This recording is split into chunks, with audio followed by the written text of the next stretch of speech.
Olá, fera. Nessa questão ele quer que a gente analise a lei da ação e reação, a terceira lei de Newton. Então vamos com calma. Ação e reação. Lembre do enunciado.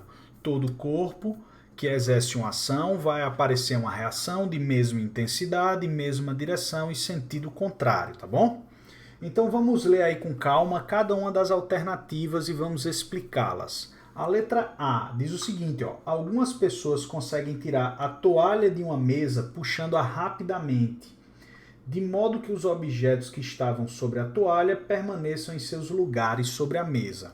Essa aqui é a lei da inércia sendo contemplado, é a lei da inércia que ele está falando aqui nessa letra A. Por quê? Porque os corpos estavam em cima da toalha, eles estavam em repouso e pela lei da inércia vão querer continuar em repouso. O fato dele puxar a toalha muito rápido não dá tempo da força resultante atuar, fazendo com que a lei da inércia seja preservada nesse exemplo.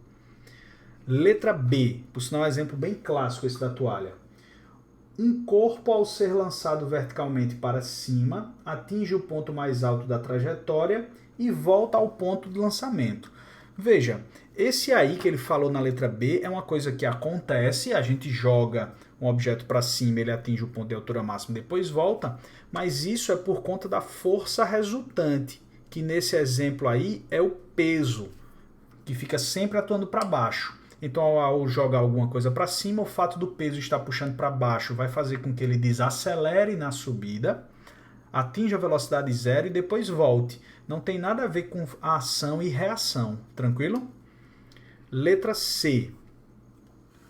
Quando atiramos uma pedra em qualquer direção no espaço, se nenhuma força atuar nela, a pedra seguirá seu movimento sempre com a mesma velocidade e na mesma direção. Isso é verdade e, mais uma vez, ele está colocando um exemplo de lei da inércia.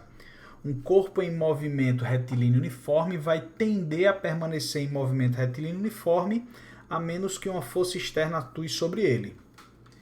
Na letra D, a força de atração do Sol sobre a Terra é igual em intensidade e direção a força de atração da Terra sobre o Sol.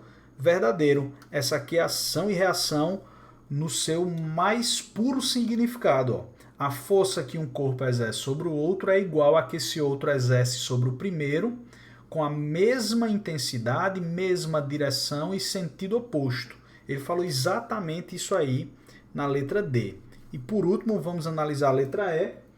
Quanto maior a massa de um corpo, mais difícil movimentá-lo se parado e mais difícil pará-lo se estiver em movimento. Mais uma vez, ele falou aqui sobre a lei da inércia, porque o nome que a gente dá ao número, a grandeza física que mede a inércia de um corpo é justamente a massa. Quanto maior a massa, fica mais difícil tirá-lo do repouso e colocá-lo em movimento, ou mais difícil tirá-lo do movimento retilíneo uniforme se assim ele estiver antes. Tranquilo? Então tá aí uma questão interessante do ponto de vista conceitual. Um forte abraço e até a próxima.